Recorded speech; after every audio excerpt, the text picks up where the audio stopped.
Buen día para todos mis estudiantes de los grados noveno A y noveno B. Paz y bien, deseándoles lo mejor en estos momentos que nos encontramos. Vamos a iniciar nuestra clase teniendo en cuenta varios aspectos que vamos a mencionar en esta segunda temática del periodo que vamos a trabajar. Tengamos como un repaso de lo que vimos en el primer periodo, que fue la Primera Guerra Mundial, la Segunda Guerra Mundial, la intervención de que lo que hay entre la Primera y la Segunda Guerra Mundial, la Revolución Rusa, también que vimos la parte del socialismo, comunismo, la forma de el pensamiento y la estructura que nos quedó pendiente, que fue lo de Hitler. Lo vamos a tocar en un momento de la clase. Cómo fue esa parte también, como teniendo eh, una gran influencia hoy en este contexto social en el que nos encontramos. Incluso nos puede llevar a pensar cómo en esta realidad que estamos viviendo en de la pandemia, incluso este tema lo podemos contextualizar a este momento de historia, ¿sí? Y por eso vamos a ver un poco acerca de la economía latinoamericana en la primera mitad del siglo XX. Tengamos algo presente, que las dos primeras guerras mundiales nos ayudan a mirar este contexto económico, social, político y también cómo es el ligamento que se dieron en estas dos grandes fracturas, porque fueron dos fracturas impresionantes, donde no había una luz clara acerca de qué iba a pasar y qué iba a volver a hacer después de, ¿sí? Eso nos tiene que llevar nosotros a contextualizar todos los sistemas, todo lo que hay alrededor nuestro. Cuando hablamos de la situación de Latinoamérica, es una brecha grande donde esto nos hace pensar muchas realidades, ¿sí? Y esas realidades nos tienen que llevar a mirar los modelos económicos que incluso hoy en día se están viviendo.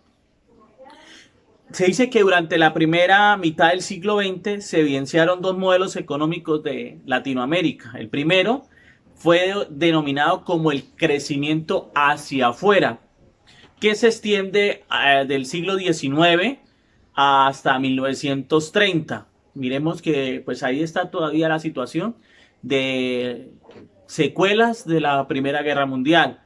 Y el segundo modelo se extiende de 1930 hasta mediados del siglo XX.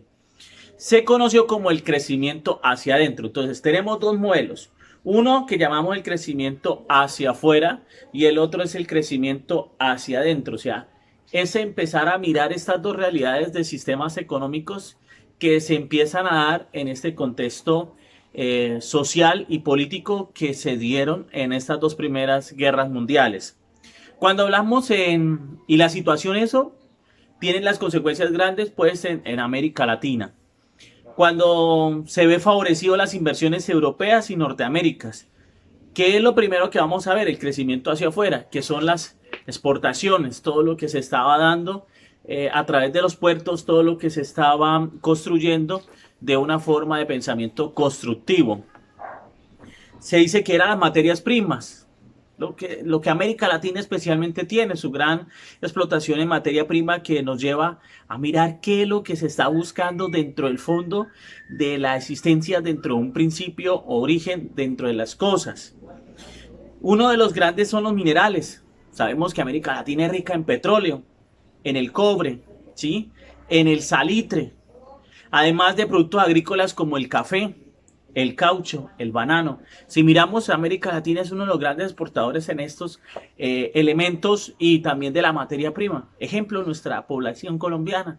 Nosotros somos reconocidos a nivel nacional e internacional.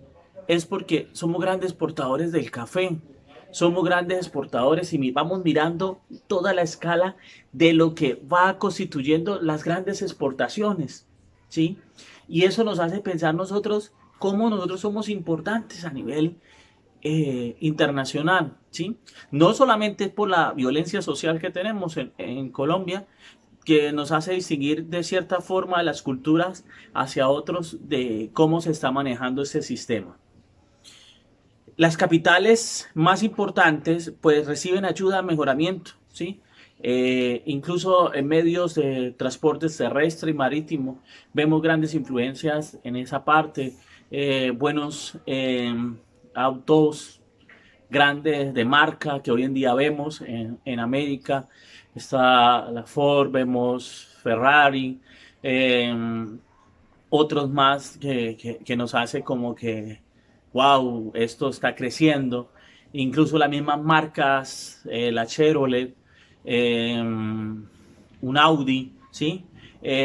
Marítimamente, pues ya vemos que incluso a Cartagena nos llegan grandes eh, cruceros impresionantes que nos hacen que conozcan nuestra tierra. Esto hace crecer también un poco, influye los sectores económicos, ¿sí? La infraestructura urbana, también está la parte hotelera, si nosotros observamos, eso hace que también tenga un ingreso, por eso lo llamamos un crecimiento hacia afuera, o sea, lo que viene, lo que nos hace que nos identifique.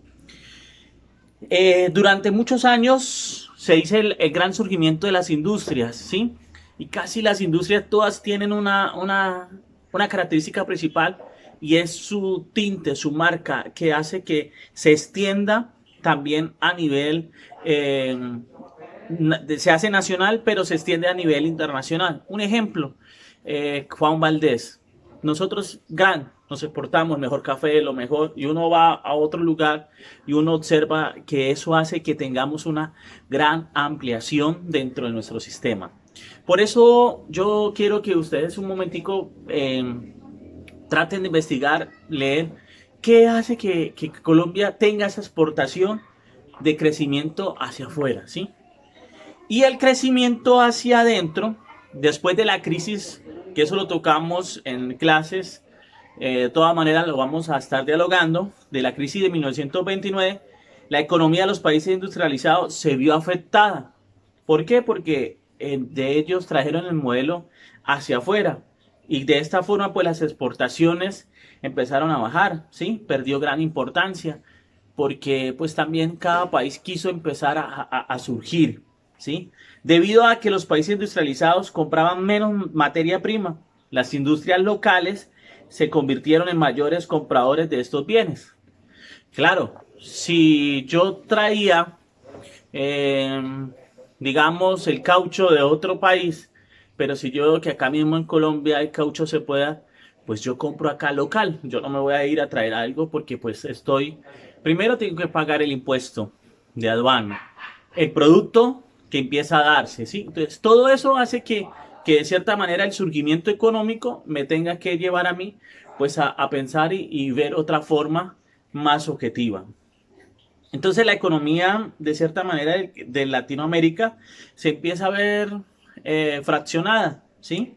Pero sin embargo, durante estos años, la situación de los trabajadores en el campo de la ciudad continuó siendo difícil. Y eso lo vemos todavía en este contexto social. O sea, no ha cambiado nada, todavía seguimos en ese sistema. Nosotros, ¿qué nos ve? Si se acuerda en una clase que hablábamos cuando mirábamos los productos, cualquier producto, hay un alza y hacíamos la comparación con los demás supermercados de cadena y mirábamos que cada uno pues hacía un marketing diferente. Entonces eso es lo que nosotros también tenemos que mirar y observar esta situación económica y social que nos encontramos, que estamos en está abierta, América Latina está abierta, está desangrando económicamente y aún más lo vamos a ver una situación duro a través de esta pandemia del COVID-19 que nos hace tener esa fractura. Es una fractura que estamos viviendo, pero que hay que aprender a sobrevivir sobre ella y tener algo pensado, inteligente de estrategia. Es que se va a salir, pero hay que utilizar los medios y las formas de no olvidarnos de los sectores económicos que hay en cada país, que es el sector primario, secundario, y así buscar la manera del sector terciario que se surja. No podemos seguir viviendo en la esclavitud o viviendo de cierta manera, volver menos al que está llevando, que es la persona o la forma o el medio de estar suprimido y no tener ese esquema todavía mental que a veces, muchas veces nosotros tenemos la idea de que yo soy el que mando y los demás están por debajo. No, muchachos, aquí lo que tenemos que tener nosotros es un espíritu de crítica constructiva, social y política, pero pensar diferente. O sea, hay que llevarnos a mirar más allá de qué es lo que yo tengo que buscar en este contexto que estamos viviendo. Y tener dos cosas claras es que el surgimiento de los sindicatos. Esto hace que surjan los sindicatos, los movimientos que luchan por los derechos de los trabajadores. Y es obvio, porque yo como empleado pues tengo que estar mirando, observando cuáles son mis deberes y cuáles son mis derechos. Hay que mirar la estructura y los pensamientos de hoy en día. Si nosotros miramos nuestra propia constitución del 91, también nos habla de cómo se forma eso, la lucha también dentro de los mismos sindicatos. Entonces hay que tener claro también la forma del capital. Entonces yo quiero invitarlos que en otro momento de la clase vamos a conversar cómo se maneja ese capital y cómo hizo que esa fractura social y económica de la Primera y Segunda Guerra Mundial fue un puente que nos ayuda a pensar y a empezar a mirar los grandes países que fueron desarrollados, subdesarrollados, y estaremos leyendo varios fragmentos de la lectura de América, del autor, especialmente de quien les hablo, es de Eduardo Galeano, Las venas abiertas de América Latina. Ahí estaremos leyendo varios fragmentos que quiero invitarlos para que contextualicemos esta historia que ha pasado y que sigue pasando, pero quiero despertarles a ustedes ese espíritu de crítica, ¿sí? Entonces, estemos muy atentos, cualquier inquietud me van diciendo y vamos a estar trabajando por medio de este canal.